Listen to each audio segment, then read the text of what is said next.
I only have $40 left until Friday, but you need it more than I do." The old man looked up from the hospital waiting room chair where he'd been sitting for 20 minutes with his head in his hands, and when he saw the young woman crouching in front of him, holding out 2 folded 20s with a steadiness that didn't match how uncertain her eyes were, he didn't speak right away. He just looked at her the way people look at things they weren't expecting to find beautiful. "I can't take that from you," he said. His voice was low and worn at the edges. "You don't even know me." "I know you've been sitting here trying to figure out how to pay for a prescription," she said quietly. "I heard you at the window. I'm a pre-med student. I know what it costs when the math doesn't work." She pressed the bills gently onto the armrest beside him. "Please." His name was Gerald Whitmore.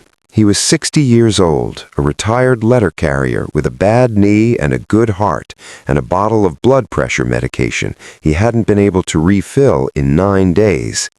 Her name was Nadia Cleaves. She was 24, a third-year pre-med student at Carver University, living on a scholarship that covered tuition and approximately nothing else.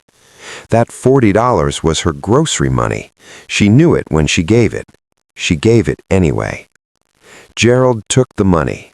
He thanked her in the voice of someone who hadn't been shown unexpected kindness in a long time and wasn't sure where to put it. She smiled, stood, squeezed his hand once, and walked out into the gray afternoon. She didn't give him her name. She didn't ask for anything.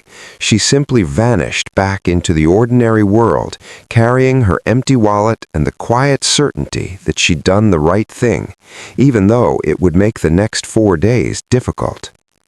What Nadia didn't know was that Gerald had called his son from the parking lot, still holding those 2 folded 20s, and had cried in a way he hadn't allowed himself to in years, not from the illness, not from the money, but from the sheer fact that a stranger had seen him and chosen to help. His son's name was Marcus Whitmore, 33 years old. He had built a healthcare technology company from a spare bedroom and a refusal to accept that the system couldn't work better, and it now operated in 9 states. He was driven and disciplined and had spent so much of his adult life moving forward that he sometimes forgot to look at the people standing still around him. His father's call stopped him completely. "She didn't ask who I was," he told him. "She just gave, like it was the most natural thing." Marcus sat with that for a long time after he hung up. He hired someone discreetly, not a private investigator, nothing dramatic, simply a thoughtful assistant named Diane who made careful inquiries. The hospital had security footage. The pharmacy window interaction had been brief but visible. It took 4 days and 1 conversation with a hospital administrator who recognized Gerald's description of the young woman as someone who occasionally volunteered in the free clinic downstairs. Her name was Nadia Cleaves, pre-med, 3rd year, Carver University, full academic scholarship, no financial cushion, working weekend shifts at a copy center to cover living expenses. She had applied twice for additional medical school funding grants and been passed over both times, not for lack of merit, but for lack of the right connections in the right rooms. Marcus read Diane's summary twice, then he called his foundation's director of education grants. What happened next was not a dramatic announcement or a public gesture. Marcus was deliberate about that. He didn't want Nadia to feel found or watched. He instructed his foundation to reach out to Carver University's financial aid office with a fully funded medical school scholarship, 4 years, full tuition, living stipend, designated anonymously for a student meeting Nadia's specific academic profile. The university had 1 such student. Nadia received the letter on a Thursday morning. She read it standing at her kitchen counter in her coat because she hadn't taken it off yet. She read it again sitting down. She called her mother, who was a home health aide in rural Tennessee, and when her mother answered, Nadia couldn't speak for almost a full minute. She assumed it was a university endowment, a random act of institutional generosity. She felt grateful in the enormous, directionless way you feel grateful when you can't thank anyone specific. She didn't know. Not yet. Gerald came back to the hospital 2 months later for a follow-up appointment, and on an instinct he couldn't fully explain, he stopped at the free clinic downstairs. He'd thought about the young woman with the 220s more times than he could count. He didn't expect to find her. He just needed the building to know he hadn't forgotten. She was there, volunteering at the intake desk, filling out forms with the focused patience of someone who had chosen this work completely. She looked up when he approached and didn't recognize him immediately. Then something shifted in her expression.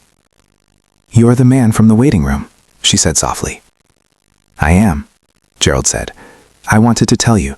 I got my medication, my knee's better, and I've thought about what you did nearly every day since." Nadia shook her head gently. "It was $40. "It was $40 you didn't have," he said. "That's not the same thing." She looked at him for a moment. Then she said, "I got some very unexpected news recently. A scholarship. It changes everything for me." She paused. "I keep thinking someone out there was kind to me without me knowing. Funny how that works." Gerald smiled. He didn't tell her. That wasn't his story to tell. But he called Marcus that evening and said simply, "I saw her today. She's going to be a wonderful doctor." Marcus was quiet for a moment on the other end of the line. Then, "I know, Dad. I could tell from everything Diane found.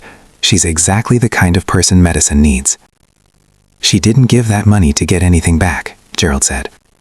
"I know," Marcus said again, and there was something in his voice, not just satisfaction, but a kind of recalibration, as if he were measuring something in himself against what she had done, and finding the work worth doing.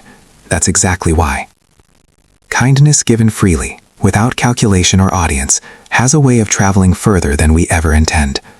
Nadia gave $40 she couldn't spare to a stranger she would never see again. She thought it ended there. It didn't. It moved quietly through a father's tears and a son's conscience, and found its way back to her, not as payment, but as possibility. You never know who is watching. More importantly, you never need to. Give because it's right. The rest has a way of taking care of itself. If this story touched your heart, please like, share, subscribe, and comment. Let's spread more stories of kindness and hope together.